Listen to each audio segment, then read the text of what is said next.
जय हो शिव शंकर भोलेनाथ की। शिवजी के पास कहाँ से आया नाग, डमरू, त्रिशूल, त्रिपुंड।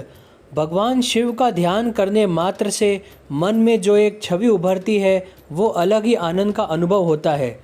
इनके एक हाथ में त्रिशूल, दूसरे हाथ में डमरू, गले में सर्पमाला, सिर पर त्रिपुंड चंदन लगा हुआ है, माथे पर अर्धचंद्र और सिर पर जटाजूट जिससे गंगा की धारा बह रही है। थोड़ा ध्यान गहरा होने पर इनके साथ इनका वाहन नंदी भी नजर आता है। कहने का मतलब है कि शिव के साथ ये 7 चीज़ें जुड़ी हुई है।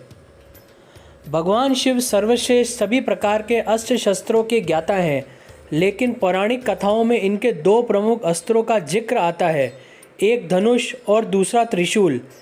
त्रिपुरासुर का वध और अर्जुन का मानभंग, यह 2 ऐसी घटनाएं हैं जहां शिव जी ने अपनी धनुर्विद्या का प्रदर्शन किया था, जबकि त्रिशूल का प्रयोग शिव जी ने कई बार किया है।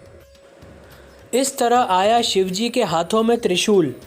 माना जाता है कि सृष्टि के आरंभ में ब्रह्मनाद से जब शिव प्रकट हुए तो साथ ही रज, तम, सत यह तीनों गुण भी प्रकट हुए। यही तीनों गुण शिव जी के 3 शूल यानी त्रिशूल बने। इनके बीच सामंजस्य बनाए बगैर सृष्टि का संचालन कठिन था, इसलिए शिव ने त्रिशूल रूप में इन तीनों गुणों को अपने हाथों में धारण किया। शिव जी का डमरू। भगवान शिव जी को संहारकर्ता के रूप में वेदों और पुराणों में बताया गया है, जबकि शिव का नटराज रूप ठीक इसके विपरीत है। यह प्रसन्न होते हैं और नृत्य करते हैं। इस समय शिव के हाथों में एक वाद्य यंत्र होता है जिसे डमरू कहते हैं। इसका आकार रेत घड़ी जैसा है जो दिन रात और समय के संतुलन का प्रतीक है। शिव भी इसी तरह के हैं। इनका एक स्वरूप वैरागी का है तो दूसरा भोगी का है, जो नृत्य करता है, परिवार के साथ जीता है।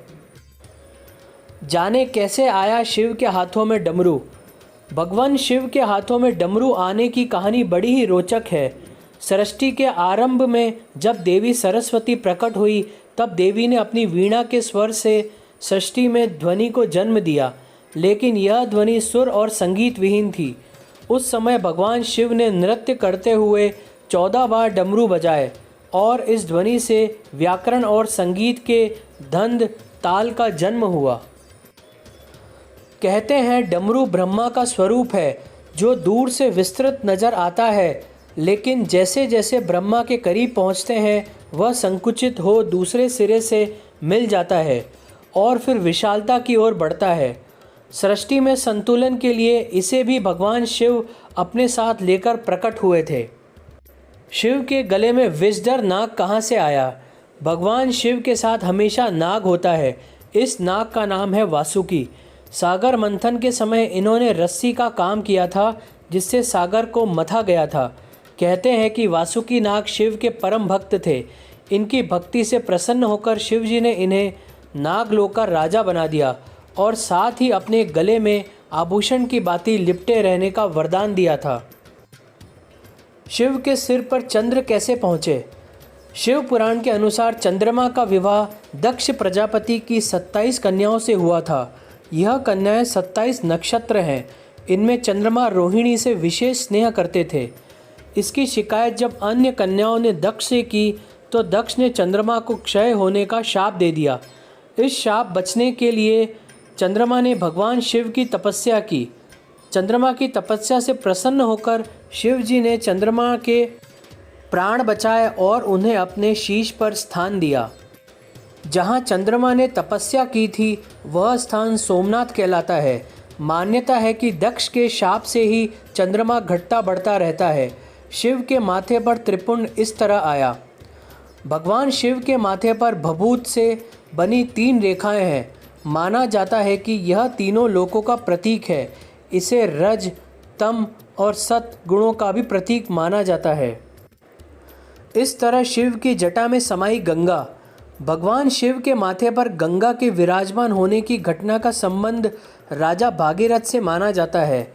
कथा है कि भागीरथ ने अपने पूर्वज सगर के पुत्रों को मुक्ति दिलाने के लिए गंगा को स्वर्ग से पृथ्वी पर उतारा था, लेकिन इस कथा के पीछे कई कथाएं हैं जिनसे भागीरथ का प्रयास सफल हुआ था।